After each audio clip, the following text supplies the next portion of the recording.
Wednesday, June 26th. Here we are, final week of June, getting through the summer as fast as we can, getting closer to football. Welcome to Wake Up. Damon, Bruce, Larry Krueger. Like and subscribe, not just to one channel, but to both. We will be with you all football season. We are a 49er focused show, and we got a few other things to get into at the end of it. Larry, good morning. What's up? And welcome to NBA Draft Day. Right. Today is the NBA Draft Day, which means there's going to be a whole slew of moves, you would think, or at least a lot of rumors. And there's already been a lot of rumors connecting the Warriors to a couple deals. So is this the day that the Warriors ship Andrew Wiggins out? Is this the day that the Warriors trade Chris Paul? Is this the day that the Warriors find that second star around Steph Curry in the name of Paul George? So we'll get into that before we get out of here. Yeah, absolutely. It's a big day for the Warriors, or it'll be a day where they don't do much because they don't have a pick until Thursday, and the NBA draft has now been split up over 2 days. Warriors picking, what was it, 52nd, 53rd? What's their pick? 52, but there's 52. a lot of people speculating that they may wind up trading. One of the deals has them sending Andrew Wiggins to the Cavaliers for Karis LeVert and the 20th pick in tonight's draft. Oh, I mean, I'd do that at the speed of light if I'm the Golden State Warriors. Speed of light, I make that trade. Andrew Wiggins for Karis LeVert and the 20th pick. Then Absolutely. The question is, who do you pick at 20? I don't care. The fact is Andrew Wiggins is off the team, and I never have to watch that jag-off play another game for the Warriors. It'd be good with me. I personally think that would be that's the sweet spot to be in this draft. I know people will say, well, this is a down draft, and it is a down draft. But to me, the one spot that is kind of like, okay, if you're sitting there, you might be sitting good, is 20 to 30 in that range. The two guys that I think are really interesting around there. One is Baylor Shireman from. I know you've been talking about him. Should we say this for the end of the show so the entire audience doesn't turn it off right now? We can talk Baylor Shireman. We can talk Warriors later, but yeah, Baylor Shireman. Hopefully he's a Warrior later tonight. So whenever you're trying to get something done, right, I think being in person is a really good way to go about it. There's something about person-to-person meetings. There's something about being in the same room. There's something about everybody, whether you're on the same side or different sides, getting around the right table, the same table, and it's easier. You drop all the bullshit, all the performative social media nonsense. Let me tell you what would never happen, Larry. If you and I were having an argument, okay, we're arguing over Wake Up, and I decide that the argument has gone on so long that I'm going to unfollow you. I'm unsubscribing from you. I'm going to clear my Instagram page of any association with Larry Krueger, and goodbye, Larry. I'm probably not doing that if we're in person. Again, you act a little bit more like an adult when you're in person. And when we got off the air Monday, we learned that Brandon Aiyuk wasn't just in California. He was in Santa Clara, and he called a meeting with the 49ers. They were all in a room together. And even though we got nothing coming out of it, no news to report, I think it's a good step, Larry. I think it's a good step. I'm glad that they got together and talked and put all their cards on the table. It needed to happen, right? Yeah, I guess. I don't know exactly what to make of it. I mean, there's a chance that he walked in there and said, you know what, pay me $32 million, or pay me $30 million, whatever he's asking for that they're not giving him. Pay me what I want or trade me to the Commanders. And they could have just told him, nah. It's like, so, I don't know that if I were the 49ers, I'd play my hand that way, but they are totally entitled to. They're obviously playing somewhat hardball here. Both sides are. Is it really worth it? I mean, if you're Brandon Aiyuk and you really have an offer in the $26 to $28 million range, is it really worth all of this? Back and forth and bad feelings and, endless discussion about it and getting the fans all hot and bothered for what, $1 million or $2 million a year? I mean, I guess maybe it's worth it. But I mean, it's pretty hard to pretend $1 million difference isn't a big difference.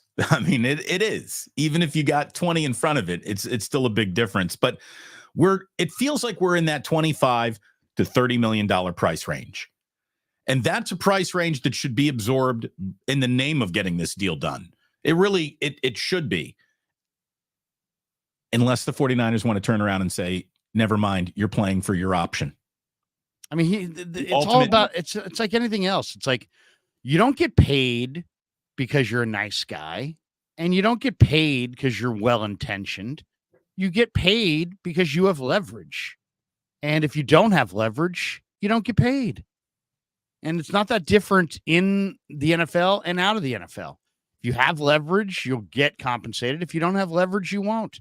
He doesn't have leverage. He doesn't have leverage in this situation. They can make him. He's already got a contract this year. He can play on that fifth year option. Nobody's going to cry a river for him. It's $14.1 million. And he can continue to gamble on himself in a very physical game that he can stay healthy during this year so he can secure the long-term deal. Well, but that's what he's supposed to do. I mean, that's the contract that he is signed to and agreed to right now. The 49ers have zero. They do not need to give him an extension right now. Anything that they do to further pay Brandon Aiyuk is an act of generosity. It really is. This is a man who is under contract, under the same rookie guaranteed fifth-year option structure that every other rookie in the first round exists under. So again, $26 million right now already is the generous offer from the 49ers. So I mean, the 49ers, first of all, the 49ers have the way the cap works. If the 49ers sign him to an extension, they get cap relief in the present. So they're motivated to make a deal for cap relief in the present if they want. And if they really are, do they mean what they say? If they mean what they say, they love the player. If they love the player, he's a big part of their future. If he's a big part of their future, why would they not want to extend him? It's just a matter of at what dollar figure. And you can't play super hardball when the other side's got leverage, and the Niners have leverage. They have an existing contract, and they can franchise tag him for 2 years after it. So, Brandon Aiyuk, hey, I want out of here. I don't know that that's, we'll see. I mean, we don't know that that's what he asked for, but he very well could have. And he may even be doing the 49ers a solid by going to them and saying, hey, you know what? I'm not going to go public with this, but I'm just going to tell you guys to your face, I don't want to be here. And maybe he didn't say that. Maybe he told them, hey, I do want to be here. Or maybe he said to them, hey, guys, the way things have gone, I speak only I measure respect only in dollar signs, and you offer me 28. I don't think that's respect. If you offer me 30, I think that is. Don't disrespect me. And if you're going to disrespect me, trade me. I'm not saying I agree with it. I'm not saying I agree with it, but I could easily see that being his side. But isn't that $2 million difference certainly worth just making up if you're the 49ers? Like, you can figure that out on the back end somewhere, somehow. We'll worry about that tomorrow. Just get this guy in. Just get it done. Again, are you trying to win? In where? They're not even playing. I mean, it's not. They're not practicing right now without him. But I don't mean get him in. I mean, nobody's in. You know what I mean, though. You know what I mean. Get this behind you. Get this. Yeah, but I mean, there's no urgency. I mean, why we're feeling urgency? Why? There's no reason for urgency. I mean, nobody's missed anything. Right. But here's the thing. No one definitely missed anything if they get it done today. Everyone. It's a personal. It's not personal. It's a business disagreement between two sides. They'll either get it done or they won't. The question is, it sounds like Aiyuk is taking the Niners offers personally and having a hard time dealing with that. To what level is that true? Is that true? Is that just like, hey, you know what? It kind of bothers me. Okay, so what? Get over it. You'll be fine. Or is it like, you know what? You've disrespected me and I want out of here. Or is, and then there's the whole Brock Purdy didn't necessarily stand behind him. I love Brock Purdy, but he didn't necessarily say, hey, man, Aiyuk's my guy. I got to have him here. If anything, he gave leverage to Lynch and Shanahan by saying, hey, you know what? They'll get the right guys in here and they know what to do. So it's like he backed Lynch and Shanahan, didn't back his guy, didn't make any statement that's like, hey, man, I got to have my number one receiver. And Purdy's who knows? maybe Maybe maybe Aiyuk's not feeling too good about Purdy either. Who knows? I mean, I would doubt that, but Brandon Aiyuk needs to understand that Brock Purdy isn't going to do anything to upset the franchise that's about to hand him a $400 million contract at the end of this year. You know what I mean? So, like, of course, but there are steps between what he did and what he could have done that he didn't do. So it was like, yeah, he could have made any overture, made none. And so the question is Aiyuk pushed out of shape by the fact that his quarterback gave him no cover? And that's really the truth. His quarterback could have given him total cover. Like, we can't go forward without my guy. Or he could have given him partial cover, which is, man, this is one of the top players, and really, I'm hoping this gets done. Instead, he gave him no cover. And he basically said, hey, you know what? Whatever Lynch and Shanahan do is going to be fine. Those guys know what to do. So I don't know. We'll see. I mean, maybe Aiyuk is totally understands and he's has no discontent with Purdy or maybe he does have discontent with Purdy, but Purdy definitely did not lift a finger to say, man, I got to have my guy. He didn't say that. He could have said that. I mean, I feel like we're like just throwing things against the wall to see if anything sticks to generate more conversation here, because there's no evidence that there's anything rotten between Aiyuk and Purdy or Aiyuk and any player on the team. This feels like I don't like the front. Well, there's also no evidence that the 49ers, have any interest in trading him. You have people talking about it. There's no evidence that Aiyuk in any way is unhappy other than he's not signed right now. And yet people are talking about it. So people are talking about a lot of things without evidence. People do talk an awful lot about a lot of things. But I mean, it's not crazy. I mean, he's got Jaden Daniels sitting there, who he's confiding in on a regular basis. It's not crazy to think that, I don't know, maybe Aiyuk could rather play with Jaden Daniels than Brock Purdy at this point. I mean, why would Brandon Aiyuk be leaning into advice from a guy who's never played a game in this league? That's a little weird, isn't it? Well, I mean, I'm just saying, Brock Purdy could have done more to support Brandon Aiyuk. Jaden Daniels and Aiyuk are obviously very, very close. I mean, obviously they must live near each other and they must hang out together. And obviously they played college ball for that 1 year together at ASU.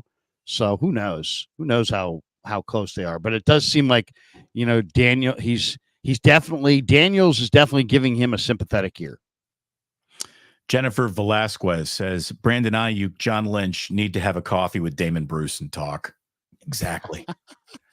Exactly. You know what? I'll even bring who's our guy? Bacon egg breakfast croissant. I'll bring the croissants. He was wishing everyone a good breakfast this morning. He said, "Get your coffee, get your croissants." I said, "I got my coffee. I don't have any croissants.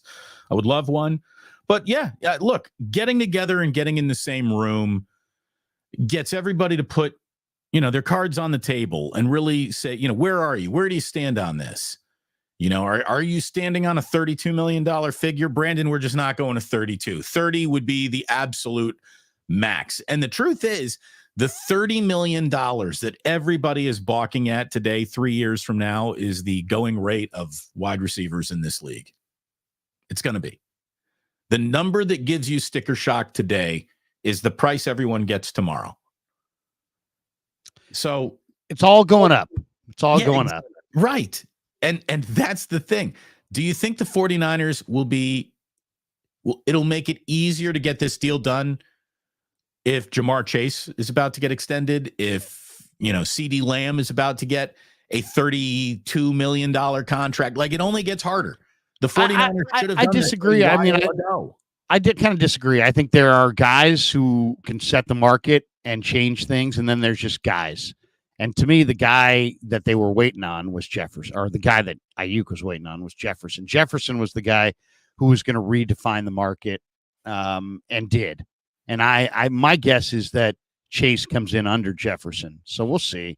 But yeah, I think the market's been redefined 2 times already. this offseason. And Aiyuk made it perfectly clear he wanted to wait until the market was fully clear, so he would get the most money. And the 49ers, whether they liked it or not, just had to be like, oh, okay, we'll see. But it's just one of those things that, I mean, what makes the most sense for the 49ers? Does it make the most sense to sign Aiyuk to a $30 million deal? I mean, I was looking at some numbers last night. This number is the one that really jumped out at me. So last year in the NFL, as far as on catches over 20 yards last year, Tyreek Hill had 29, CeeDee Lamb had 29, Aiyuk had 28. Okay, so he was second in the league, tied for third, I guess, if you wanted to say it accurately. But those guys, Tyreek did it on 171 targets, Lamb did it on 181 targets, and Aiyuk did it in 105 targets. So you're talking about a receiver that, if you look closer at the numbers, and try to separate the Niners' incredible arsenal of bevy of weapons that they have, where they spread the ball around, Brandon Aiyuk was the most efficient downfield target in the NFL last year. He had the second most receptions or third most receptions, but far and away the best target to reception ratio. So he doesn't get the ball as much as those guys. They're not going to him as much, and yet he's producing just like the best receivers in the game. So, his value should not be misinterpreted, just based on his usage. And that's the question that a lot of people are trying to, tackle, is that, his usage is not that of Tyreek or some of the top receivers. And so people are going, well, don't pay him because his usage. Yeah, okay, but you're not using him as much. You're not going to him as much. But when you are going to him, he's proving to be incredibly efficient. So, efficiency is the name of the game. Well, I kind of reject the notion that because the 49ers throw the ball to him less frequently, it makes him less important. I would argue the other. Just have bigger numbers. Yeah, I would argue the other threw way him 180. Like this guy, Mitchell Ness, 150 targets. BA's numbers would be top 5 easy. Right. I mean, it's that's sort exactly of the point. That the 24-foot high wall at 24 Willie Mays Plaza depresses home run totals. Frickin' who was it last night? It was Brett Wisely. Brett Wisely just nutted a ball. I mean, it went 410, but it bounced off the wall, so it was a stand-up double. And, that should be a home run anywhere, and it would be anywhere but in that park. Are you telling me now that the 49ers run an offense that is going to just forever depress 49, wide receiver numbers? Maybe they will under Kyle Shanahan. Again, you're going to have less targets when the team is moving the ball, running the ball, and going down and scoring an awful lot because you got shorter drives. Shorter drives means fewer opportunities, fewer targets. Look, here's what I know. Every single time I looked up, Brandon Aiyuk was catching a first down. He's a great player. Football, he was catching a first down. He is important to what the 49ers do. He's a great player. Absolutely, they do. He is. He might not be a number one wide receiver in the NFL, but he is far and away the 49ers' number one wide receiver. And if number one wide receivers are making $30 million, pay the guy fucking $30 million. Get him in here. Done. Just done. Just get it done. What the fuck? Get it done. Yeah. Well, Parag's a tough negotiator. Fuck Parag and his tough negotiating. Get it done. There are 50 Parag Marates for every one Brandon Aiyuk there is. Give me Brandon Aiyuk. I go to MIT and get 9 different Parag Marates today. It's all about squeezing the best possible roster you can possibly have, right? So they know they're going to pay Purdy a ton, and they're trying to bank some money on that. They're playing super hardball because they're hugged up against the cap. And they're trying to make the best deals they can possibly make. But at some point, it's like you got to decide, is this guy worth it or is he not? Be a little bit more decisive. Don't let this thing play you, and that's where I kind of feel like they're at. I feel like there's a chance that they're not going to come to an agreement. He is going to hold out, and then he's going to basically say he's not going to not show up for the whole year because the year won't accrue. So then he's going to hold out and show up the last day possible. And if that's the case, that hurts the 49ers Super Bowl chances. So, and then, you know what? If I'm the Niners, I would say, hey, look, the only thing I owe is I owe it to our fans to make a good personnel decision. I don't, as far as what we're paying our players, we owe it to our fans to make a good decision. So if there's an offer out there that you think helps you and makes you a better football team, do it. And if there isn't, then don't. But to me, that's the barometer. Don't trade this guy, especially now when you have total control and franchise tag, power hanging over his head. Do not trade him to the Commanders. People are like, trade him to the Commanders for a 3rd-round pick. Why?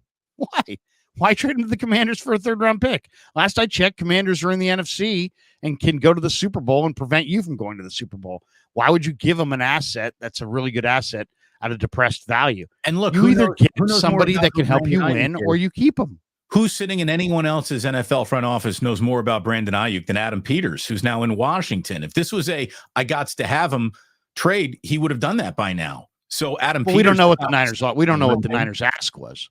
I mean, the Niners theoretically could have said, hey, you know what? We want 2 number ones. I don't know. I mean, who knows? I mean, we don't know what they were asking. There's, like anything else in all negotiations, there's an ask that the other side won't comply with, and then there's then there's the heat check. I was like, how hot am I? How good am I going? How bad do they want Aiyuk? How desperate are they? The Niners feel like they're probably covered with Pearsall and Cowing and JJ and Debo and all the receivers they have. And they're probably looking at Washington going, hey, look, you're the guys trying to jumpstart your dormant, iconic image to try to get a stadium built. You're the guys in the rush to win this year. We're the team that has the receiver with no real impetus to need to move them. So, yeah, if we're going to move them, we're going to get a good offer or we're not moving them. And that's simple as that. And that could have been what the meeting was about. He could have said, hey, guys, play me, pay me, or trade me. And they could have just come back with, nah. We don't have to do that. We're not going to pay you, but we're not going to trade you. So, either get ready to play on the 5th-year option at $14 million, and we'll figure it out next year, or let's play ball and let's compromise. But I mean, once again, we're 6 weeks away from the first workout. I mean, I wouldn't even call the report date a deadline. I think the deadline is probably more like halfway through camp. If he misses half of camp, no big deal. If he misses more than half of camp, now it's a big deal. So if you say, what's the deadline?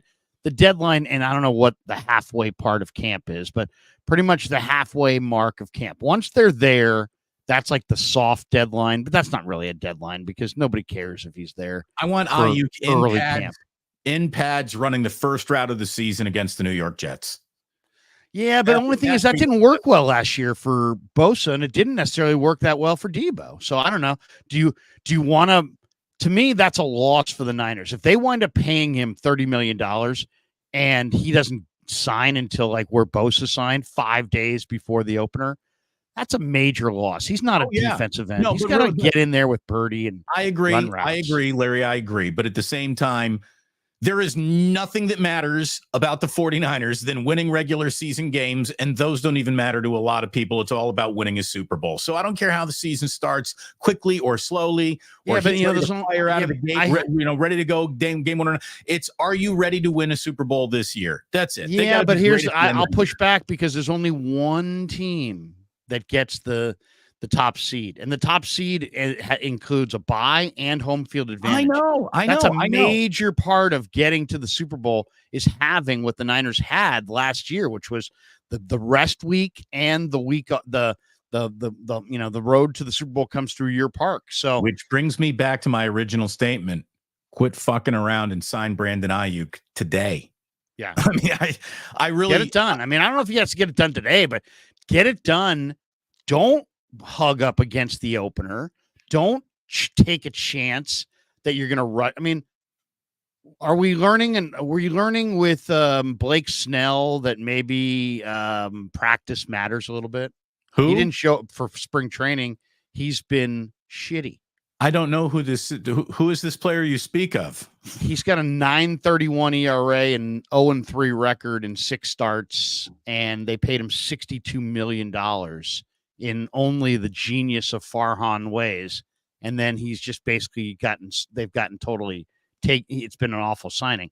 I mean, you know what would be terrible too? It would be like this, Damon. It would be like if there he is in pads or he's there in sweats in week 1. Like the Niners did sign Brandon Aiyuk, but he's just not ready to go week 1. Like again, well, that would be ridiculous too. Oh well, I mean, get ready for that. I mean, here's the thing: if you buy a brand new Rolls Royce tomorrow, okay, and you spend over $100,000 and get a brand new Rolls Royce, you've got an awesome Rolls Royce. It's been sitting it hasn't been serviced or anything. It's brand new, but it hasn't been serviced. And it's been sitting in a showroom doing nothing, just collecting dust. If the next day you said, spent $100,000 on a Rolls Royce, I'm driving it to Connecticut.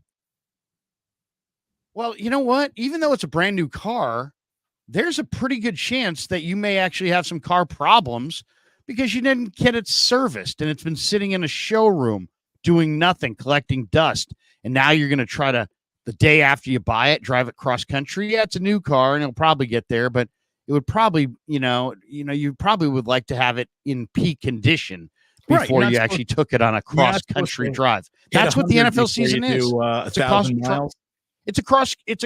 Literally the NFL season's a cross country drive and Aiyuk's a Rolls Royce. So do you want to, you're going to not service your Rolls Royce and then get into it and drive it cross country?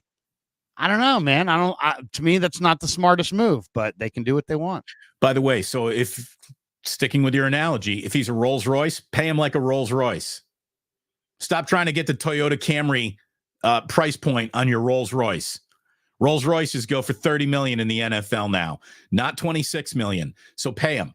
Pay him the $30 million. But I mean, it sounds popular to say that, right? Pay him. That sounds good. But what you're really saying is don't pay player X, Y, and Z because it's a hard cap. Because if you give in to Brandon Aiyuk and you give in to everybody, then you're just in that mindset. I don't care about the details. Pay him. Okay. But it's a hard cap. So when you're paying him and you're giving in to that, you're probably saying goodbye to 2 or 3 more other players. So that's the payment. You can be in that mode of I don't care about the details, just pay him. Right, but you're going to have 3 less players on your roster. So who are these 3 less players on the roster?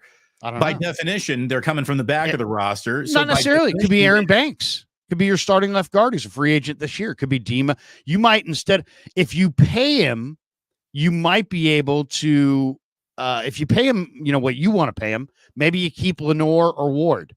If you give him what he wants, maybe you can't afford Lenore or Ward. What going? So there is going to be this year.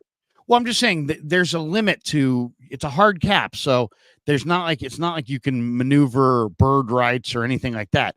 It's you pay this guy and you run out of money, you can't pay that guy. So it's right. Not that guy. If I get to keep my Brandon Aiyuk, but I got to give up 3 Nick Zakells, I'm good with it. Yeah, but it's not about that. It's not about Nick Zakel. It's about paying players, real players. So give you an example. I just named 3 guys. Demo Lenore, Mooney Ward, Aaron Banks. They're all free agents at the end of the year. If you get, let's just say, for the sake of conversation, because it's too easy to say pay him. Anybody can say pay him, right? Pay him. Right. But what you're really saying is pay him and don't pay Lenore, Ward, or Banks. I don't care. It may not be that. It may be one of those 3, or maybe 2 of those 3. Let me establish where my mind is and where the 49ers mind needs to be. Nothing but 2024 matters. I don't want to think about 2025, not for a millisecond. We will worry about all that shit when we get there. There's a full off season, and the player that we can no longer afford becomes a position that we study extra hard in the draft, and we'll replace him with a younger, cheaper player because that'll happen in the future. But the 2024 football season is the only football season that exists. That's it. I don't need a single chess move that makes the board easier to play in 2025. I don't care. I don't give a fuck.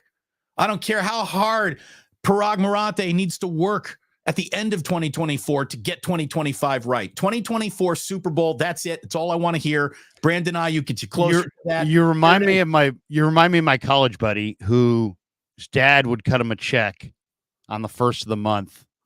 And man, he would he's eating steaks. He's buying weed. Right? He all of a sudden when you come home and dude, Matt's got a keg. Matt just picked up a keg. He just came back from Safeway with a keg. What? Matt got a keg? Yeah, dude. And he's barbecuing steaks. And he just got a huge bottle of tequila, and we're gonna have margaritas. And it was like you wanted to be around Matt on the 1st, the 2nd, the 3rd, the 4th, the 5th, and the 6th, because he would burn through his monthly allotment in the first 6 days of the month. And the 20th on, he'd be like, bro, can I bum some cereal off you? Bro, I can't go out tonight because I don't have a nickel. You know what I mean? He had no budget. He just spent all of his money in the first 6 days of the month. He did it every single month. He would party like a rock star for 6 days and then live like a pauper for 26 days. You know what I mean? It's like, all right, well, that was okay. So, but that's kind of what you're advocating. Because go for it. I don't care about 2025.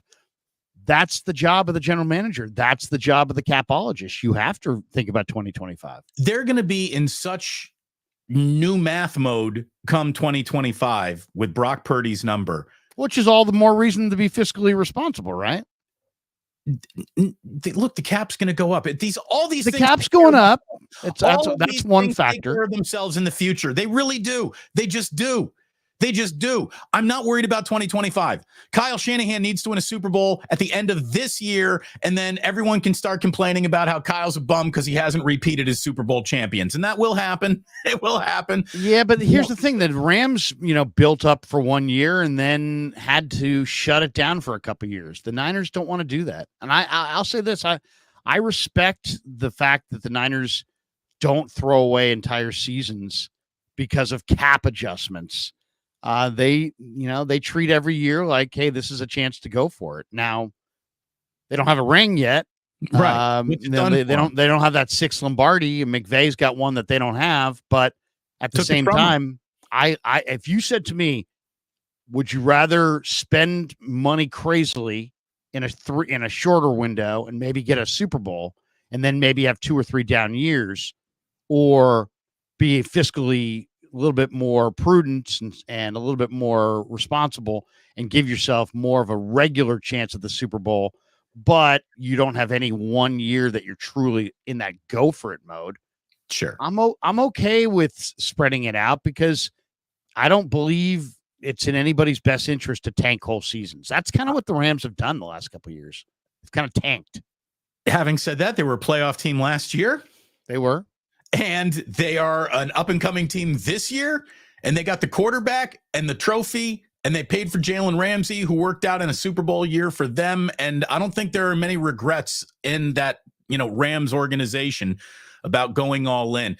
And you shouldn't go all in unless you're sitting on pocket aces. The Niners got pocket aces. It's time. I just don't know if they should go all in, period, on a wide receiver like this when I like Aiyuk. I think he's a very good player. I don't know that he's Justin Jefferson. I don't think he's Jamar Chase. I think he's a very good player. He's not, but a lot of guys who aren't Justin Jefferson or Jamar Chase are going to be making $30 million at wide receiver 2 years from now. Yeah, but this is also what happens when you have, the Niners have 9 Pro Bowlers. So this is what happens. There's only so much talent you can have. They have a lot of depth, and they have a lot of high-end talent. And when you have a lot of depth and a lot of high-end talent, you're going to be cap challenged, and Let me tell you what's going to happen if they do win the Super Bowl, Larry. You're going to have a whole bunch of dudes going to new teams anyways. It's called the disease of more. The minute you win a championship, every player turns around and goes, I want more. And that's when the tough trades and the tough decisions and the tough things happen. And that's why repeating as a Super Bowl champion is a very hard thing to do. And that's why no team's ever won 3 in a row, not never. It's difficult. it's difficult to get to success, then it's difficult to deal with success. I'll worry about dealing with success once the success is in the building. I don't care who They went to the Super Bowl in last year. 2025, as long as everyone's alive and ready to play in 2024 to win a Super Bowl. That's it. That's Well, it.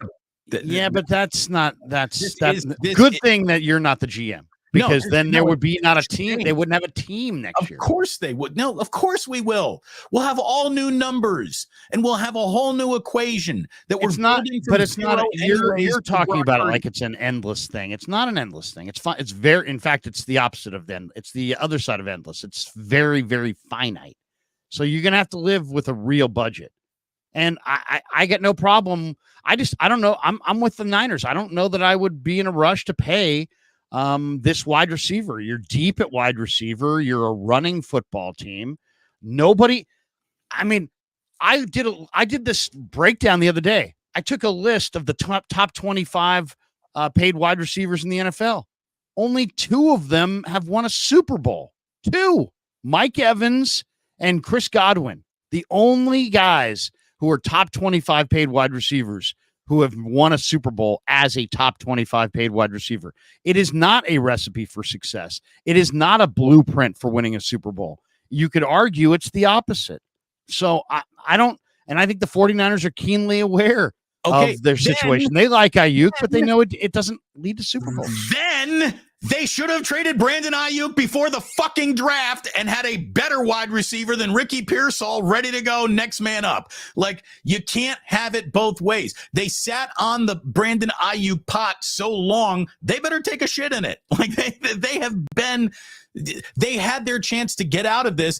If the nameless, faceless, overpaid wide receiver is a formula to make sure you don't win anything, they should have gotten out of that formula when they had the chance to. But we don't know that they had the chance. They should turn around. We don't know that. That's all speculation. We don't know. We don't know they had the chance. You brought it up.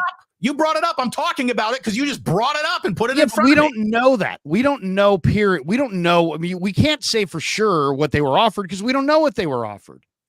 We can't say they should have made a trade. We don't know what they were offered. But if paying a wide receiver in the top 25 is a recipe to win nothing, then they should have gotten out of that formula without even knowing what the next thing was. If you're saying it's that damning of a formula, you can't win with a wide receiver who's a top 25 wide receiver. I mean, is it possible that Aiyuk doesn't want to? Man, hold on. I bet you Kyle Shanahan, more than any other coach in football, also feels that way. I bet you Kyle Shanahan thinks that I could replace just about anybody on this team with that many other swinging dick in the NFL, and we're not going to miss much of a beat.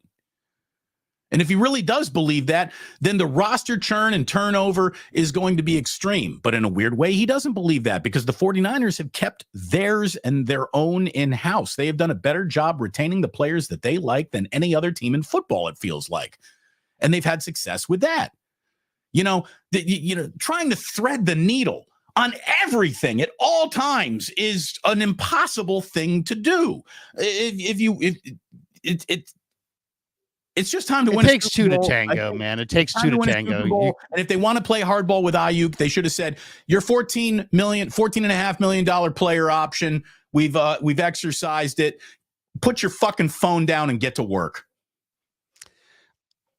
Once again, all these things sound good, but in reality, they don't line up because they didn't know what the market was on draft day. They didn't know where the market was going to go. They didn't know if their wide receiver, but they didn't know where and to what level. So it was like, and he wanted to wait. I mean, the report came out in February. Aiyuk's people want to wait till the wide receiver market completely shows itself and clarifies itself before he signs. So they were driving this hard for every top dollar, and the 49ers are not in any way in a leveraged situation where they need to bow. So that's where we're at. So I don't know if I can blame the 49ers for not trading him. One, I don't know what the offer was. Yeah, if I knew, the 49ers were offered X, Y, and Z, then I could sit there and say they blew it. They blew it. But I don't know what they were offered. They might not have been offered anything. We don't know. We don't know what they were offered. We know there are teams. I mean, you got to remember this. The Aiyuk thing is a 2-part deal. Not only did you have to satisfy the 49ers in a trade, you also had to satisfy Aiyuk in a contract, and nobody's got the ability to talk to Aiyuk's agent about his terms because he's a member of the Niners. That's tampering. So, all of this was very, very, very much speculation as far as what was his market going to be. But I think the Niners kind of knew his market was going to be $35 million. And I just think that they were waiting for it to play itself out. Now I think they're looking at it and going, you know what? There's probably a compromise to be had there. And maybe there still is a compromise to be had. We don't know. But right now, it seems like both sides are playing hardball, and the Niners are saying, we have the leverage, take our offer. And Aiyuk saying, here's Jaden Daniels, here's this, here's that, here's a bunch of tweets. I'm unhappy. I'm this and that. I guess that's when you got to lean in. We don't know how he feels. Parag, the killer, you lean in as Parag and you say, Jaden Daniels doesn't work here, and Twitter is imaginary. So we don't give a shit what's happening over there. We don't care what you post. We don't care how much you unfollow us. We are exercising your $14.5 million a year option. We're also willing to extend you to 26. You know what? Just to be nice, we'll go to 28. That's it. $14.5 million or 28 with 65 80 million guaranteed, whatever it is in the new extension that we're going to work. We have guaranteed extended money for you or a $14.5 million option. Pick one. But you're on the team no matter the fuck what next year. And you will lose a year of service playing a holdout, and then we'll be right back here the year after. And it won't be good for you. So it is time to maybe go full on DEFCON 1 tough love with Brandon Aiyuk, because everything they're doing out of just the good graces of it all. The player is under contract as the contract exists right now. And there's nothing unfair. There's nothing, someone who's like, the 49ers hold players hostage. No, this isn't holding a player hostage. This is a player who's already under contract. That's what's going on here. A contract is not a hostage situation. You hope to be a first round pick to have a fifth year option built into your deal. That's kind of the beauty of it. Again, I just want this topic to be done with. I'm so sick and tired of it because the answer is so obvious to me. Of course, the 49ers need Brandon Aiyuk. Of course they need Brandon Aiyuk.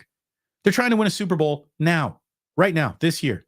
They got to go 17-0 and then 3-0 in the postseason. They need a 20-0 season, Larry. Anything other than that will be unsatisfying. I want an undefeated season out of the 49ers. I don't know. I mean, personally, what about Brandon Aiyuk doesn't solve the 49ers offensive line issues. Brandon Aiyuk doesn't make them better against the run. But the trade you didn't make might have. Well, that's what I'm saying. It's like to say, I don't, all these the Niners are a Super Bowl Brandon favorite. Aiyuk could have been turned into, all the things that Brandon Aiyuk might have been. The 49ers decided to not do any of that. They decided not to trade Debo, not to trade Brandon Aiyuk.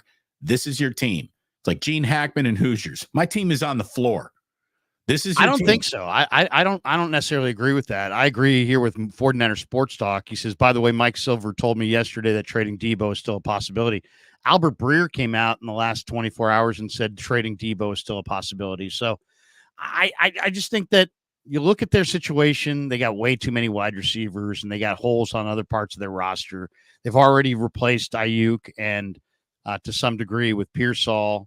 And so they hold all the leverage. And if Aiyuk doesn't want to be there, I still think that there'll be trade opportunities if they want to move him later on. It's not like they can't trade him now because he's, because they didn't trade him on draft day. They can't get draft pick compensation back anymore. Now they have to get players back. Hold on, Larry. Bay Area, Bay 510 area says you can tell Larry regrets having a weekly show with Bruce. It's screaming and bitching versus conversation. Sorry, Larry. Where's that? Somebody, there you go. Larry, let's talk about your regrets. Talk about your regrets. I don't regret doing the show. I just don't think, you throw out pie in the sky, like, ideal situations. It's a negotiation. It's a negotiation. You can't, it's not like the 49ers can sit there and say, we are signing you. No, you don't sign the player. The player has to sign the deal themselves. The whole thing is the player is already signed. They already have signed him. Yeah, but I mean, that's done. But I mean, they're acknowledging that they're still talking about negotiating with this player. It's not like this player has come to them and they're like, we're not negotiating. There's your contract. So it's not about the 5th-year option. They've already tried. They're trying to negotiate. So it's not like, well, are they negotiating or not? They are negotiating. So it's, they have the leverage and they can make him play on the 5th-year option, but they're negotiating. So, they obviously want, it's in their best interest to get something done as well, because there's cap savings that you can have that can help you sign other players if you can get this done. It's not like there's not cap relief if you sign the contract. There might be as much as $10 million of cap relief if they can get this deal done. So it's in their interest to get it done as well if they want the player long term. But once again, only 2 of the top 25 paid wide receivers in all of the NFL are wearing Super Bowl rings. So paying wide receivers might not be what it's cracked up to be.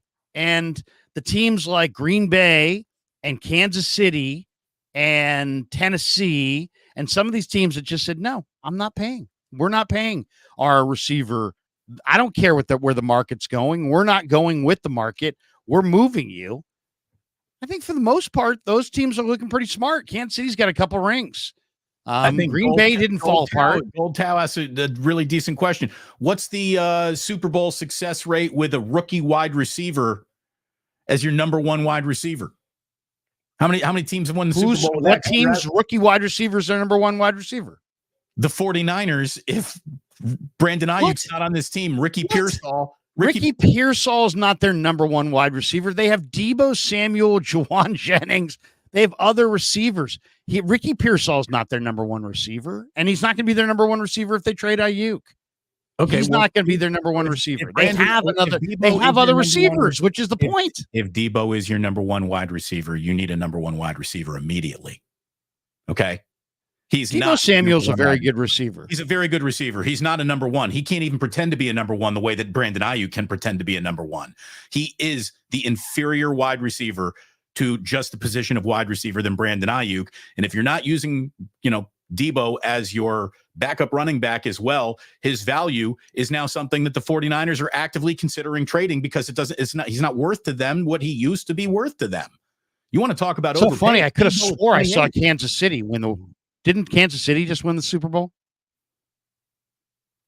Wasn't Rashee Rice and Sky Moore and Justin Watson their wide receivers? Kadarius Toney? Am I forgetting? Am I missing out on the awesomeness of the Chief wide receivers last year? They had Rashee Rice. Totally missing out on the awesomeness of their quarterback, who is right now a handful of seasons into his career, no further than one of the 5 that has ever played the game. Best ever. Ever. But I mean, once again, he got it done with questionable receivers. I mean, I think Brock Purdy's a good quarterback. I mean, I think I'm just saying, there is no recipe that says you get awesome receiver, you win. Justin Jefferson, no rings. Jamar Chase, no rings. They're the best. They are the best. So it doesn't guarantee rings for sure. Sure. I mean, they got it. They got it. The 49ers. I mean, it's a negotiation. So. And it's not like nothing's happened here that can't be reversed. If they don't want to pay Aiyuk, they don't have to pay Aiyuk. And there's probably still a trade market for Aiyuk. They may have to take some combination of players and picks back if they want to, compete for that Super Bowl this year and still move off of him. But the one thing we don't know is, like, I can't sit there and say they blew it if we don't have some on the record team saying, hey, we offered X, Y, and Z, and they said no. Like right now, we have no idea. They could have been offered 2 4th-round picks, and they're not going to tell you that. I would rather have Brandon Aiyuk than possible. I'd rather have Brandon Aiyuk than the 2 first-round picks as I'm trying to win a Super Bowl in 2024. This is as set up as Kyle's ever going to be to win a Super Bowl right here, right now. This is the year to do it. You were just in the game last year. This is the year. You're favored in every game that is on your schedule. This is the year, and you can't go into a year where it's Debo, Ricky Pearsall, and Juwan Jennings. I don't even know how many balls Debo caught last year. I can tell you right now, officially, it wasn't enough. Ricky Pearsall caught 0 footballs in the NFL last year, and Juwan Jennings caught 19. That's it. Juwan Jennings is a nice player. It's a good story. Third and Juwan. Great fucking nickname. He caught 19 footballs. That's only 19 footballs more than you, Larry, in an entire football season. So step carefully into a year without Brandon Aiyuk if you're the 49ers. You will be asking Ricky Pearsall to be your number 1 wide receiver or your number 2 wide receiver at the very worst. Or Trent Taylor's here. Maybe. Or Trent Maybe Taylor. not. What are you telling me? It's going to be Cowing, or your boy Danny Gray finally shows up and appears before us? I don't. Look. Yeah. That's exactly what I'm saying. It could be Cowing. It absolutely could be Cowing. It doesn't. It's They have Debo, they have Aiyuk, they have Jennings, they have Ronnie Bell, they have Cowing, they have Pearsall, they've got Conley, they've got Tay Martin, they've got Danny Gray. Where I say, thank God you're not the GM. Well, I'm just saying anybody can say sign him. It sounds like a petulant child thing. He's signed. It's a hard cap. It's sign signed him. What you're really saying is don't sign this guy. Don't Larry, sign that guy.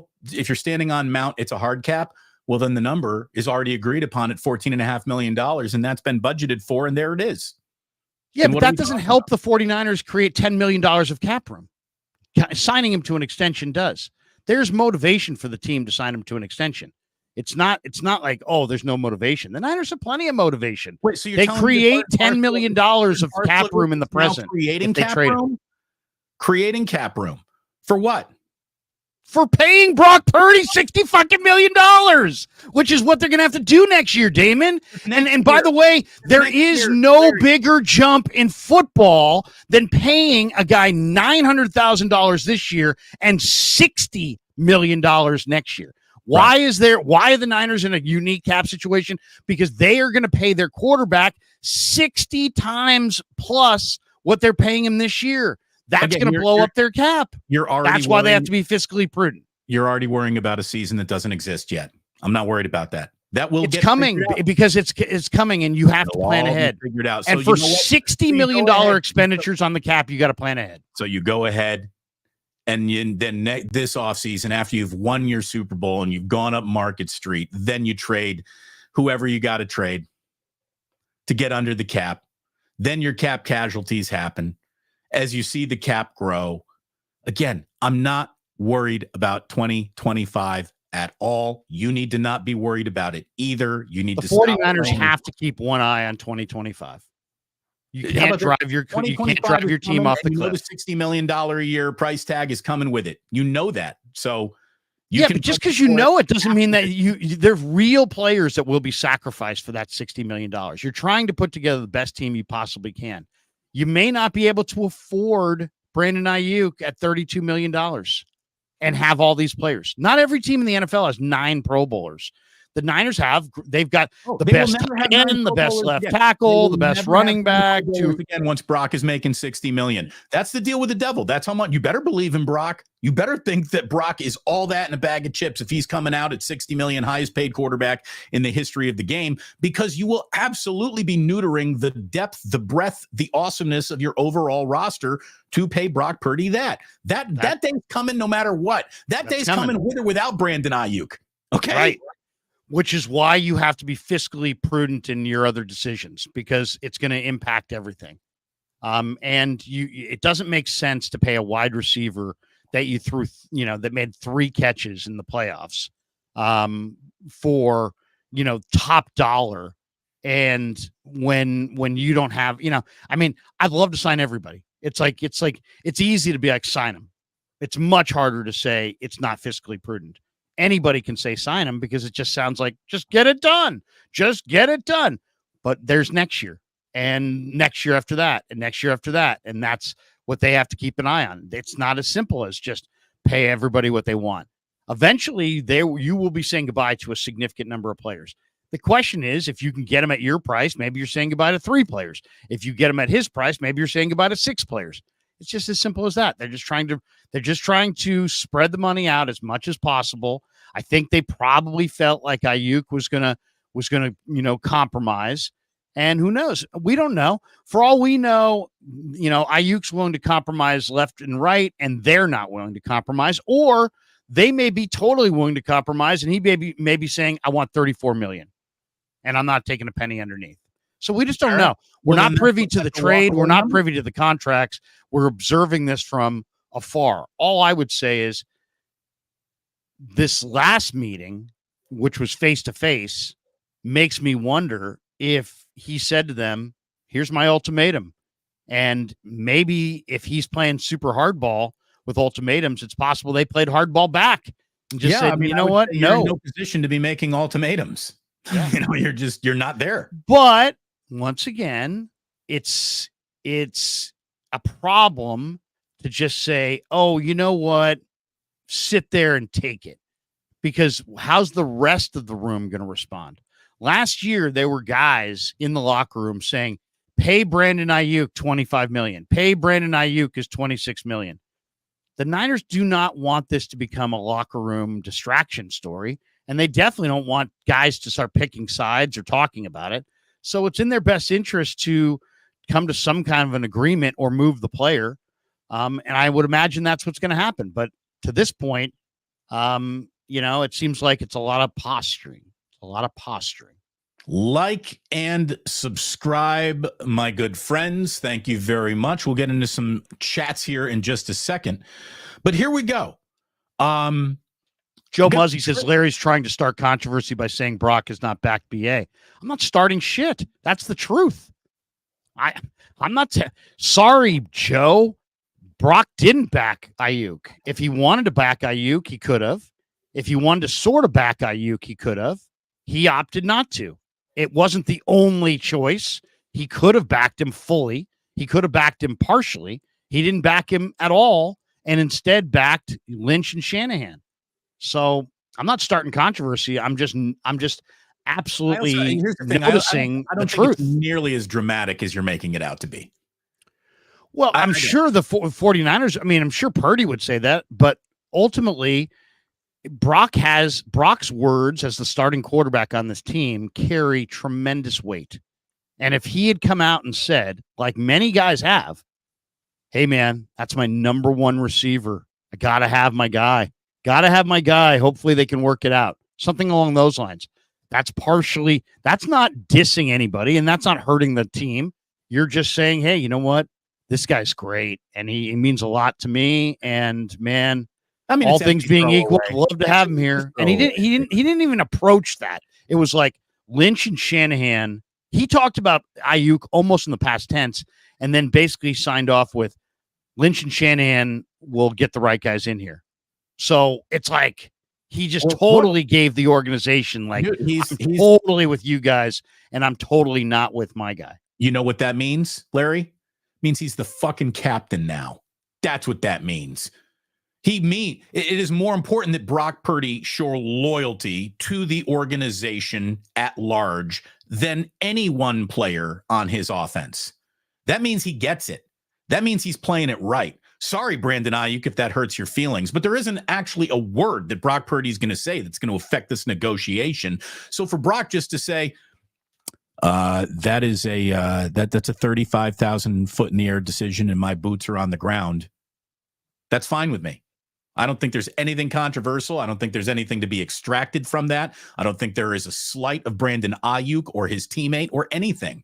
Well, it's just how you say it, dude. I think he easily could have said both. He could have said both. He could have came out and said, "Hey, it's above my pay grade. I got faith in Lynch and Shanahan. They'll get it done." He did say. That's exactly what he said. Right. He could have said that, but he also could have said, "That's what he did." You know what? My guy is, that's a pretty special player there. Man, all things being equal, man, I hope they get it done because he's my guy. There's all kinds of ways you could have done it. You could still back the team and back your guy. He didn't back his guy at all. And Hey, look at it's it this not, way, it's if not, that ain't and his it's not guy- me starting controversy. It's just me being in the room, seeing that he could have said anything he wanted to say. He could have said, "Hey, we're in a tough cap situation, but man, Brandon is so special. I hope we get it done." Or you know what? Instead, he's like, I've got total confidence in John and Kyle to get the right guys in here. So it was almost like, you know what? If he leaves, he leaves. You know, I mean, you know what? that's hardball, man. That is. I mean, compare that to Jaden Daniels, who's sitting there next to him and talking to him and commiserating with him and sharing in his sorrow. What do you mean? I'm not saying it's right. I'm just saying from the perspective of Brandon Aiyuk, he could look at Jaden Daniels and be like, dude, that's my boy. He's got my back, as opposed to Brock. Recruiting trip. He's never played a minute in this league. Brock Purdy should accept 0 notes from Jaden Daniels on how to represent a team, be a starting quarterback, or do it the right or wrong way. Jaden Daniels hasn't done anything in the NFL. He doesn't know shit. He doesn't know anything. I mean, that doesn't matter. I mean, that's like that matters how? I mean, why? Because Jaden Daniels is a rookie. That matters in what way? Because he's a rookie on another team. So he doesn't know better. So you're saying he's backing Aiyuk because he doesn't know better. Putting words in my mouth, Larry. Well, I'm asking you. I'm telling you that Jaden Daniels is irrelevant to this. It doesn't matter. Jaden Daniels has been really nice to Brock Purdy. Great. Jaden Daniels has been really nice to Brandon Aiyuk. Great. Jaden Daniels blocks them either on their phone. It doesn't matter.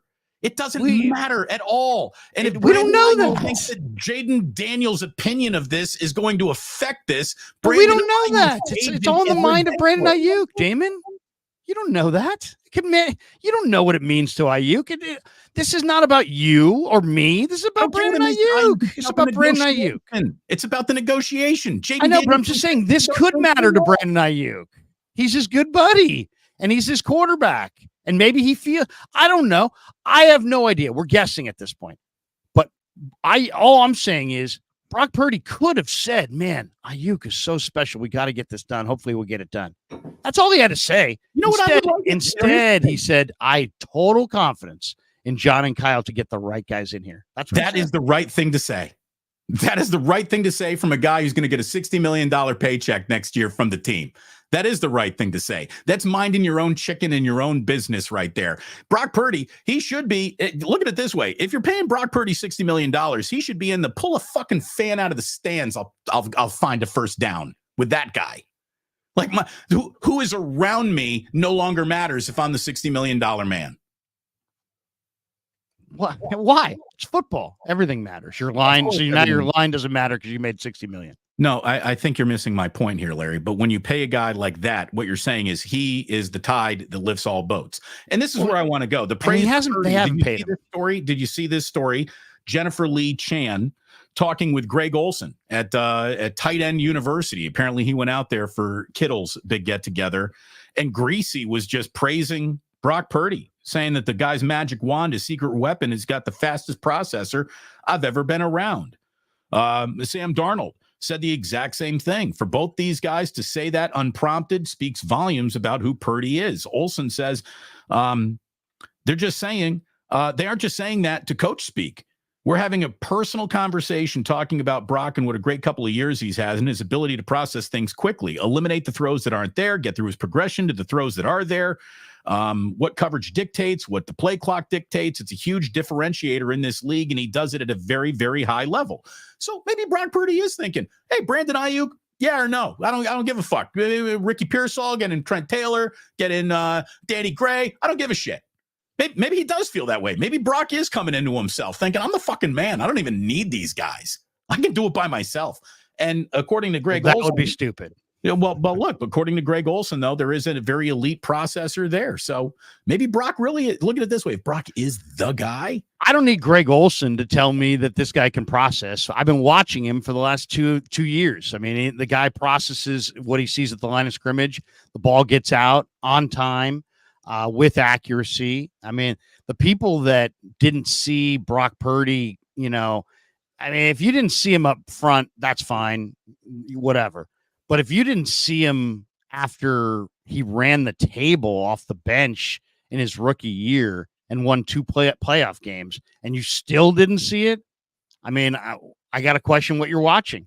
All right. Well, you're going to probably do a show later today with the guy who's the blindest on this subject in the world. So who's that? Grant. What? Well, it's Wednesday. Why am I doing a show with Grant on Wednesday? I don't know whenever you do your show with that guy, but is there anyone who's looked at this and evaluated and handicapped it more incorrectly than he? No. I don't know. You have your own beef with him. I'll stay out of that. I don't get involved in other people's beef. You guys can fight it out. All I'll say, whether we're talking about Grant or anybody, nobody seemed to see that Brock Purdy was good the first year. Then he actually put it on the field, and still people didn't really see it.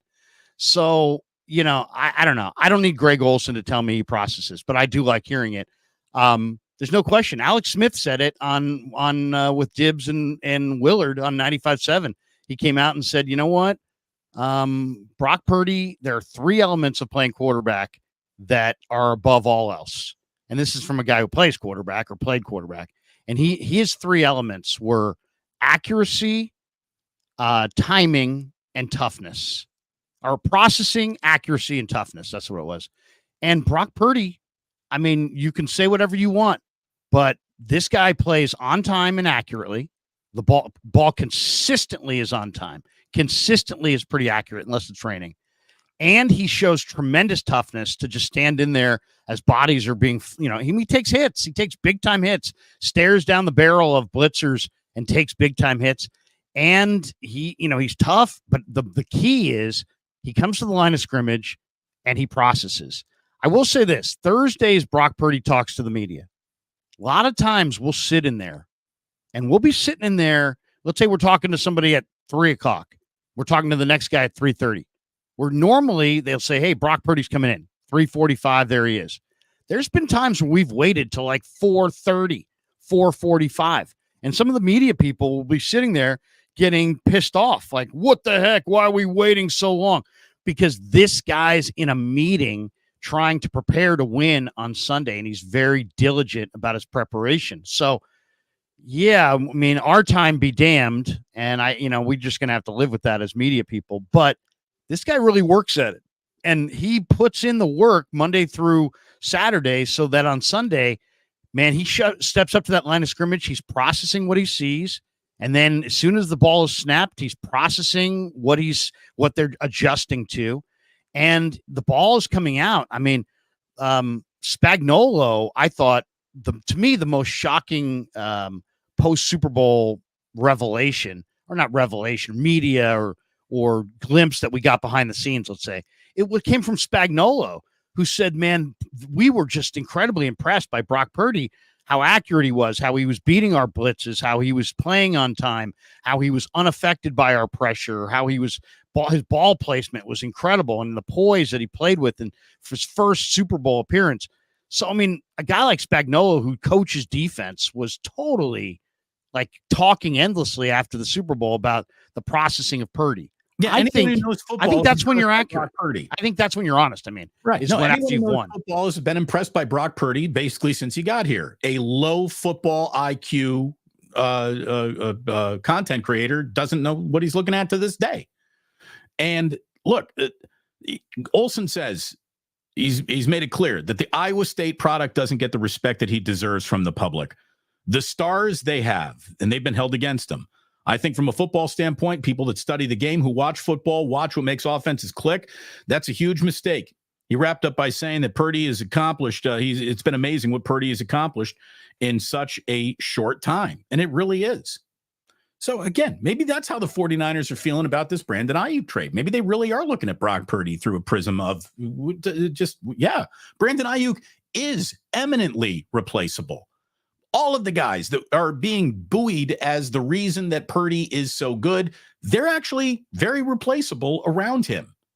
And for this team to be successful going forward, they better be, because Brock's new number is going to change the chemistry of this team dramatically, whether Brandon Aiyuk is signed or not. So I mean, I love Brandon Aiyuk. I think he's a really good receiver. I think he's underrated. I really do think he's underrated. I don't see him getting shut down that much. But I do understand that the Niners need to be almost crazy obsessed with their number and their budget because they're trying to do. I mean, you can make an argument it's harder to keep a team together than it is to put a team together because the way the NFL's money works, and that's where they're at. It's very hard to keep a successful team together. They put the team together, but now they're trying to keep it together. And yeah, if they win a Super Bowl, probably Trent Williams probably walks away, and then they have to replace him. But that's a big cap hit. Hey, I don't even think it'd be out of the question for Kittle, depending on how his body would feel at the end of that. It all goes by fast. I mean, it's these careers. I mean, that's the thing about the NFL. I mean, I thought Bowman and Willis were going to play together for 7 or 8 more years than they did. But Bowman had the terrible knee injury, and he wasn't the same. Willis had the foot injury. He had to retire. Suddenly, like 3 years later, they're both out of football.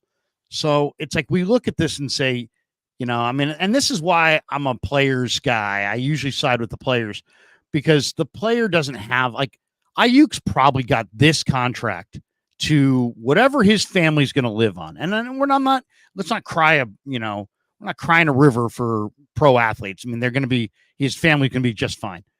But this is, most receivers get one big deal. So he wants this to be some huge deal. But, there's also could be more behind the scenes. Bust here says Aiyuk wanted Trey Lance. Brock knows that.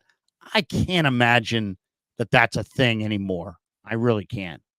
But, whatever. I mean, more than anything, if they get this thing done and they get him signed, it's just going to be a footnote, right? This is going to be, this is just kind of the way the business is. It's rough. It's a tough biz and the negotiations are tough. So, but I think if you're the 49ers, the same reason you wanted to keep Aiyuk and not trade him is the same reason that you need to trade him if he's going to the mattresses and going to sit out until week 6 or week 8 or whatever week he needs to show up for the contract to accrue and for him to actually accrue a full year. If his game plan is I'm going to play super hard ball and I'm not showing up till then, I think if you're John and you're Kyle, you got to look yourselves in the eye and say, you know what? He's working us and now he's going to hurt our chances of winning. Let's move on. And then hopefully there's an offer. I mean, I don't know. I don't know what teams, think of Aiyuk. And then, the 49ers could play super hard ball if they wanted to and trade him to New England, where he's almost guaranteed to never win again. So, I mean, it's like they kind of have the leverage. You just might get it. By the way, you talk about Brock Purdy making the media wait for his session. JJ Rader wants you to know in the chat, Larry, that's how we feel when you start the show late. By the way, JJ Rader, sponsor of the JJ Rader Ganja Jar at all times. We thank JJ Rader for his contributions to this household. What's going to be really interesting is if the camp starts, Aiyuk doesn't show up, and suddenly Ricky Pearsall takes off. Because there's a chance Ricky Pearsall's bad. There's a chance Ricky Pearsall's great. What if he's great? If he's great right out of the chute, it really hurts Aiyuk's leverage. Indeed. In August. Indeed. Again, everyone trying to thread a needle here. And I'm sick and tired of talking about sewing. I really am. 49ers have cut ties with a streamer, Larry. It made me think, is one of us in trouble? Who got it? Never heard of this guy. SF Gate reports that the 49ers have cut ties with a popular video game streamer. And by the way, as I get into the new digital world and I start to understand things that I used to not understand, I still do not understand the appeal of watching someone play a video game. I don't like Twitch. I mean, it's a major thing. I don't get it. I don't get it either. How about this? I love video games. I love playing them. I have zero interest in watching anyone play a video game who's not me. I don't understand. I don't get it. I don't get it either. I also don't get why like celebrities playing video games. It's like, and I care why. Yeah. Like if you had told me in 1985, like, do you want to see Ricky Schroeder play Pac-Man? I would have said no. I'd almost guarantee that if you spend lots and lots of time watching people play video games, that you don't have a mortgage that you're paying, that you're living somewhere rent free, mom's house, dad's house, grandma's house. I bet you talking to the opposite sex is difficult. But you know what I'm saying? If you're watching people play video games, how many people who actually pay a mortgage spend any appreciable time watching people play video games? That seems like somebody who's living rent free. Yeah, I don't know what they're studying in Berkeley or in Stanford's campus today, but if you conducted this study, I bet you there'd be almost a perfect circle between video game viewing and virginity in the Venn diagram of it, right?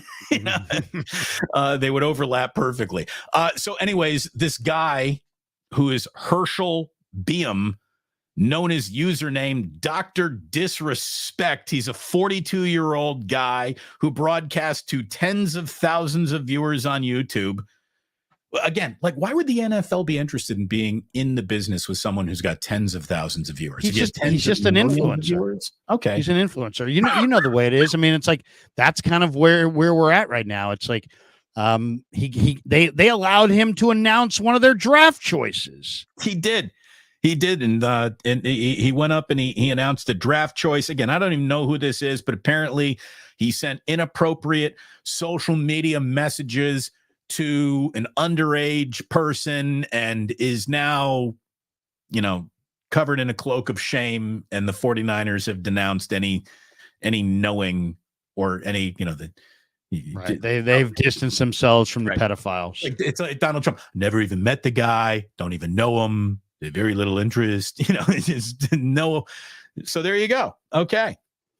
Well, I know nothing about the guy. He did look a little strange to me when I saw him on the draft coverage. I didn't realize who he was initially. I had to have my 14-year-old tell me who he was. Yeah. What is it with 49er streamers or content creators and having inappropriate messages to minors? Wasn't there another Jack Hammer? Wasn't that a guy who got wrapped up in all this too? I don't think I got wrapped up in it. I mean, I think we're talking about probably two different things, but still, it all kind of it's all inappropriate. I mean, and Jack, had a Niner channel, went by Jack Hammer. That wasn't his actual name.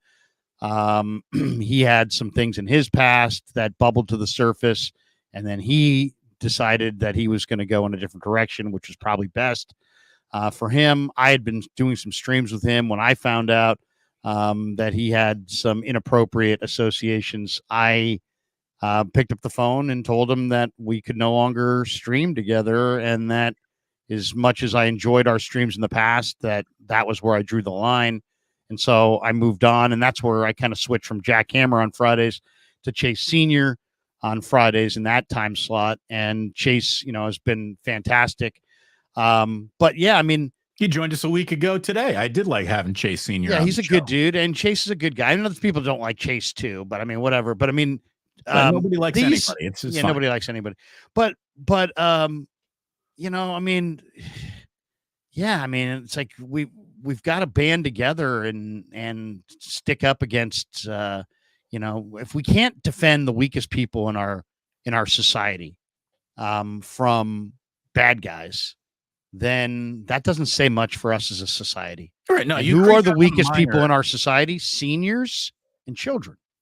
And if we can't protect seniors from violence and children from violence, and both from inappropriate, people and people that are trying to prey on them, it doesn't speak very highly for us as a society. So, obviously, I don't know who that guy is. I've never had him on the show. I've never talked to him.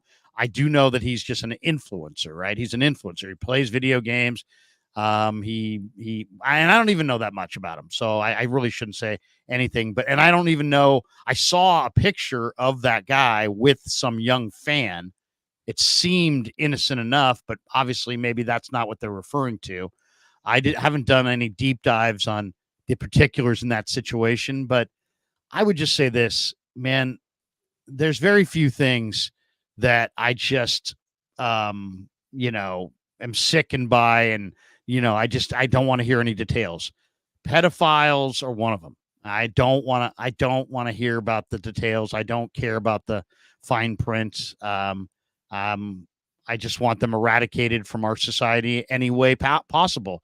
And I'm open to Here's the ideas. thing. For pedophiles, you know what? I'm a big believer in like the chopping block. Like if you get caught sexually molesting a minor and you're a male, you should have your wiener chopped off. Should be Johnny Colostomy bag the rest of the way. I'm going corporal punishment on that one. Here's the. I mean, you wonder. It does make you wonder about the future of our world. Is it possible that in the future we will have, people being murdered for their crimes on a television show that generates revenue that goes to the victims? I mean, I don't know. Like I don't know where we're going as a society, but any in all ways to find these freaks and put them behind bars and protect our children from them and protect our seniors from them. Boats says off with the pickle, I say. Pig in a pickle. There you go. Yeah. Brought to you by Pig in a Pickle. But I mean, seriously, are we going to get to the point where, we're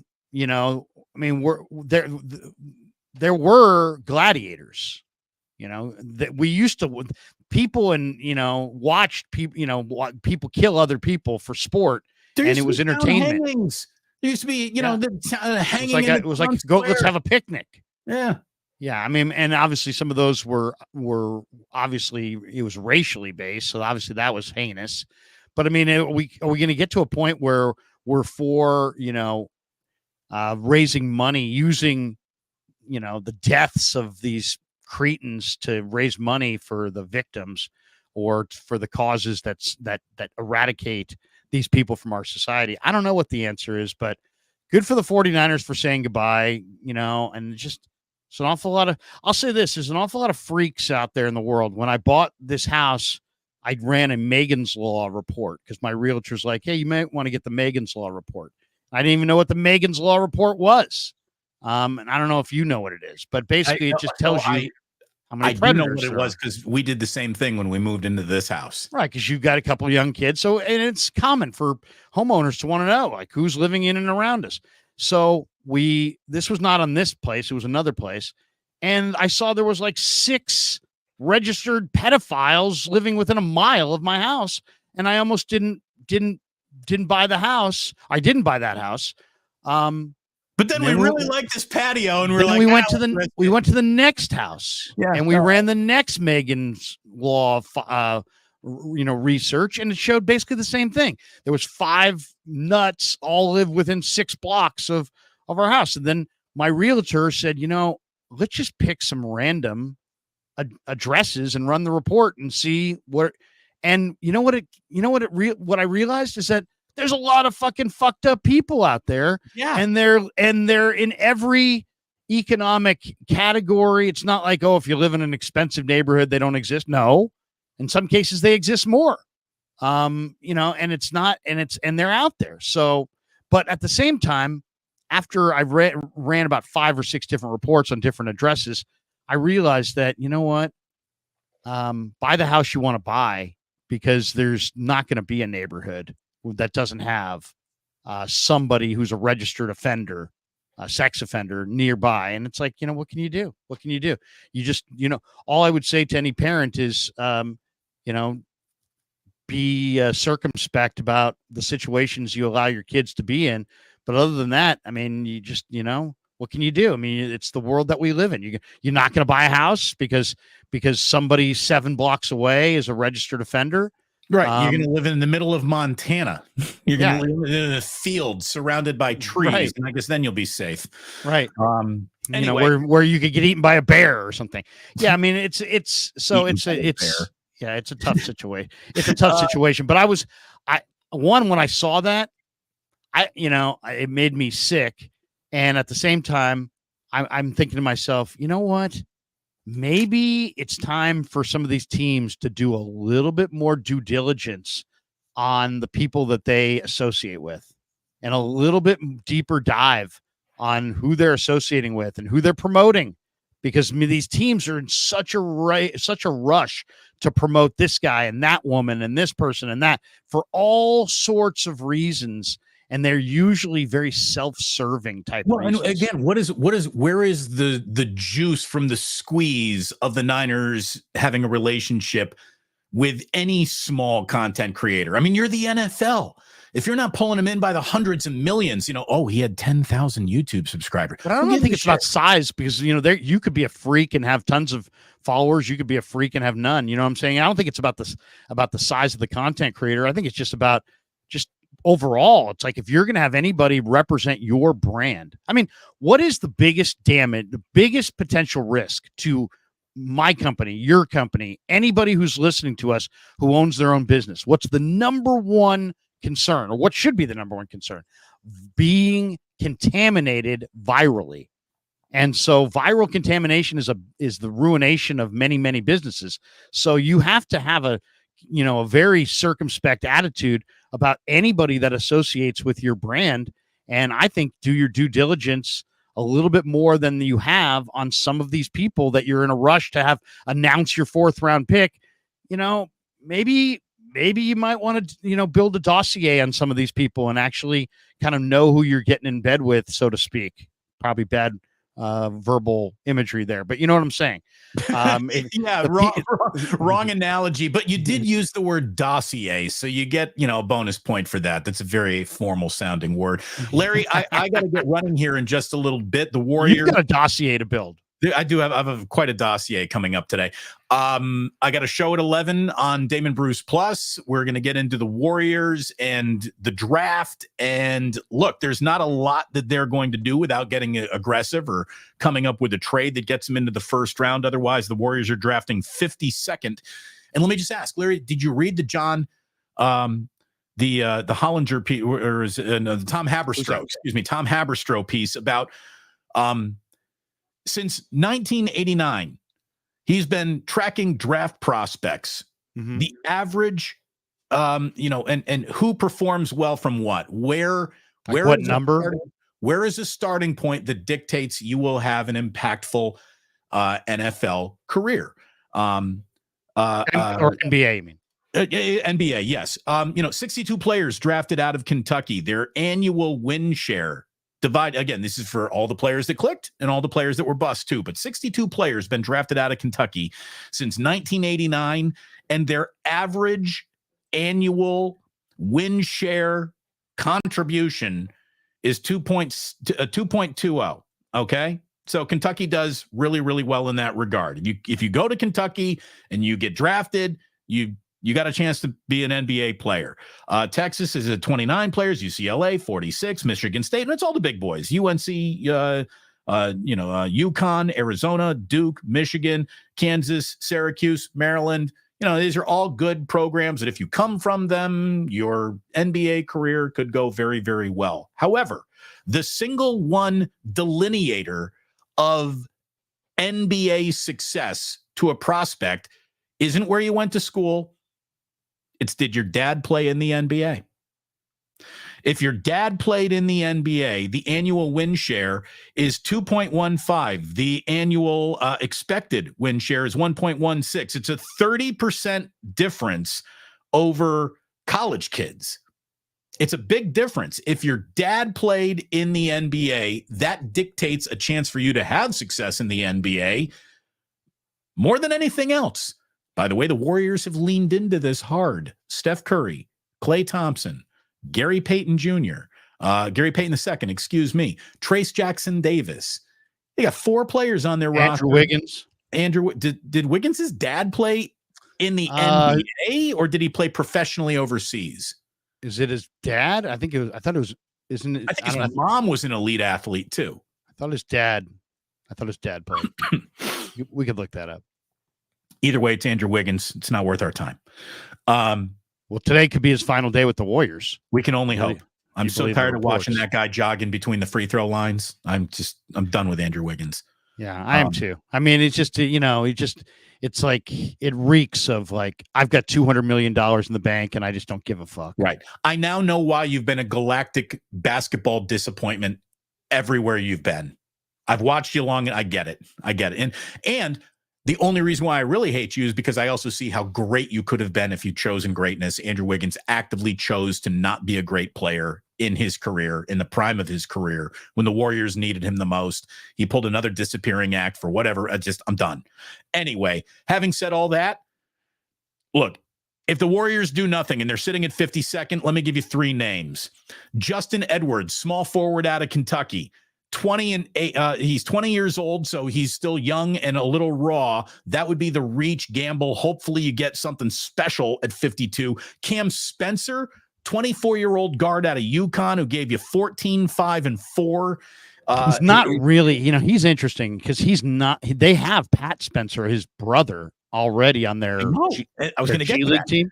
But he's not. It's weird, Damon, because he's really not. This Cam Spencer is not really NBA as far as athleticism. Like if you look at him, he's a 6'4" guy with marginal athleticism. You would hope that this is Pajemski 2.0, just one of those guys whose feel and the ability to process the game overrides the fact he's no world-class athlete. Let's be honest, your world-class athletes are pretty much off the board by the time you're picking at 52.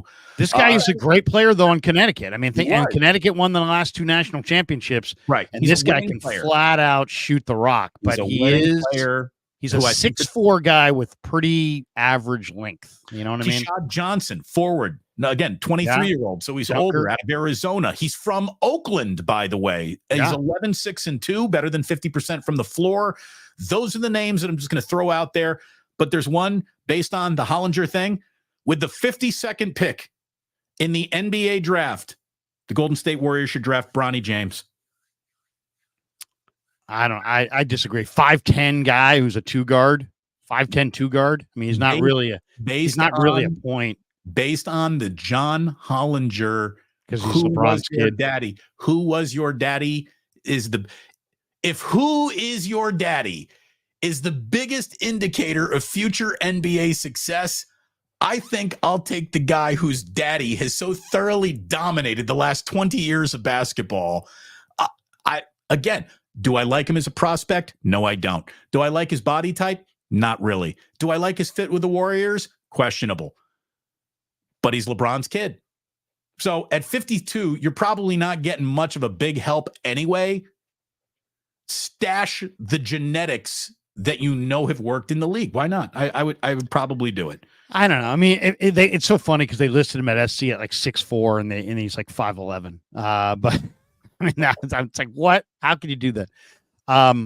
There was a story breaking last night that the Warriors were about to send. Now, I don't know if this is true, but the report said Chris Paul, Gary Payton II, Kevon Looney, and a 2026 first-round pick to the Clippers for Paul George. Tomorrow. I do immediately. I do that right now. I mean, if you can get Paul George without trading Kuminga, my God, I mean, that would be incredible. The other one NBA analyst proposed a deal yesterday that would send Andrew Wiggins back to the Cavaliers. Wasn't he originally a Cavalier, or wasn't he drafted by the Cavs? No, he wasn't. He was traded. That the pick was traded to Minnesota for Kevin Love because LeBron didn't want to play with Wiggins. By the Cavs. Okay, yeah. So, but yeah, according to this, Bleacher Report is proposing this trade. The Cavs would get Andrew Wiggins. The Warriors would get Karis LeVert and the 20th pick tonight. Wiggins coming off one of the worst seasons of his 10-year NBA career, by the way. He averaged career lows in points per game, defensive rating. He averaged 13.2 points a game, 4.5 rebounds a game, 1.7 assists a game. Played 71 games. Defensive rating was 116.9, down from 114.2 the previous season. But there you go. So, it sounds like Wiggins could be on the move. Paul could be on the move. Dunleavy could be making some trades. By the way, they have no pick today, but they do pick trading. 52. I would not be trading Jonathan Kuminga. Did you see the Peter O'Keefe, who does NBA stats? Year 3 of Jaylen Brown. Jaylen Brown, year 3. Guy was just named NBA Finals MVP. Year 3 of Jaylen Brown. He was 13, 4, and 1 on 46% shooting. Year 3 of Kuminga. He's 16, 5, and 2 on 53% shooting. Don't trade Kuminga. He's 21. He was 19. He's gone from 19 to 21. Look how much he's improved. And yet people are like, there's like this whole groundswell of people are like, you got to trade him. And I'm like, why? No. Why? For Jimmy Butler, who's 35? You got to be kidding me. I mean, that would just be on the franchise. There is no one who fits the definition of young, bright prospect quite like Jonathan Kuminga in the entire organization. You can't get rid of that guy. If you can find a great player that you think fits better with Steph, who's 25 to 29, Lauri Markkanen, something like that, I might consider it. But even then, I don't want to move him. I will say this, though. I have done the deep dive on many of these draft prospects. A couple of the guys that I really love. I gave you? What's that? Do you like the names I gave you? Which one? You had the guy from, you gave me a name from Kentucky. I actually kind of like the guy Reeves from Kentucky. But you named the other guy from, there's like 4 guys from Kentucky. Yeah, Justin Edwards. You like Justin Edwards. Okay, the guy that I'm just super high on is a guy who played out of NBA Africa. His name's Babacar Sane. Yeah. And you got to look at this guy. He's 6'7", 240 pounds, and he's kind of like Kuminga. He's got that crazy length, dunker. He's thicker. He's like if Jonathan Kuminga and Zion Williamson had a baby. I mean, this guy has got unbelievable length, and I know he's raw, but man, that guy's something. The other guys that I really like, I love the UCLA kid who's from Nigeria, Adam Bona, the power forward who's like 6'9", 250, ridiculous jumper, dunker. I love Baylor Shireman, the shooter from Creighton. Love Kyle Filipowski, the big man from Duke. First-round pick, by the way. Shireman's, I think, he's going in the first. Yeah, I mean, they're saying, late 20s. Yeah, 20 to 30, he's going. But there's a couple other guys. There's a point guard from UAB named Eric Gaines, who's just one of the craziest looking athletes I've ever seen. And then Jamal Shed, the point guard from Houston's a tremendous defender. But yeah, my 2 favorite guys, I would have to say Babacar Sane and Baylor Shireman. Shireman, in a lot of ways, looks like Klay Thompson. I mean, he is one of the greatest pure shooters I think I've ever seen. And he's 6'7". He was very, very good in Chicago at the pre-draft camp, where he was thought to go like late second round. Now they're saying he might go late first round. So I really like Baylor Shireman from Creighton, and I really like Filipowski from Duke. 6'10". He's not a jumper. He's not a rim protector, but he's a good passer. He's a smart player. He creates for others. He's a stretch 4 or stretch 5. I think he could play opposite Draymond Green on the Warriors and give the Warriors that stretch big to kind of go with Draymond. So love Filipowski, love Shireman, love Babacar Sane, love Adam Bona. There's a few others, but those are my favorites. Great one. 765 says draft Bronny. Laugh my ass off. If he were Bronny Jackson, his name would never be seen in the light of day in any conversation. Exactly, but it's not. His dad is LeBron James, which, again, according to John Hollinger, who's done a staggering he's a great athlete. He tested out as a great athlete, too. Right. If his dad weren't LeBron James, no interest. But that's not the world we're living in. His dad is LeBron James. So there you go. I mean, and again, great, and he's a great athlete. They did all the athletic testing in Chicago. Bronny tested out really, really well. Now, he didn't have a very good year for USC, and he probably, in a real world, if his name was, Bronny Roberts or something like that, he would be going back to college for more seasoning. For whatever reason, people feel like he's going to make the NBA. He had a heart attack. I mean, good God. He had a heart attack. So there's something to be worried about there, too, a little bit. But again, the DNA and did your dad play in the NBA is an advantage that is paying off in measurable win shares in terms of prospects that you can draft. You're always, flipping a coin and hoping it lands the way you want it to land when you're picking in the second round. And again, I think I would I don't know if there's anyone who's 24 and is a second rounder who might be more appealing than what if LeBron James's kid really does turn into something? What if he just goes and he's just turns into a preeminent defender who figures out his shooting touch at some point? I don't know.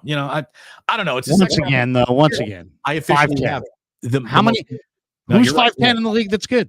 The most important draft picks, by the way, I'm going to give away the start of my show at 11 o'clock right now. The single most important draft picks for the Golden State Warriors this year are Trace Jackson Davis and Brandon Pajemski.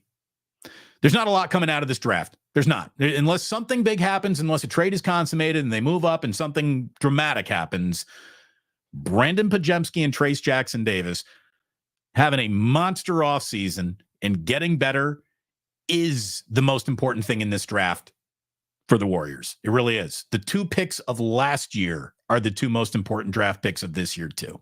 Well, I think the Warriors ought to look at this draft as an opportunity, because the reality is in the 80s, they'd be screwed, because in the 80s, there was like 16 good players in the draft and they went 1 through 16.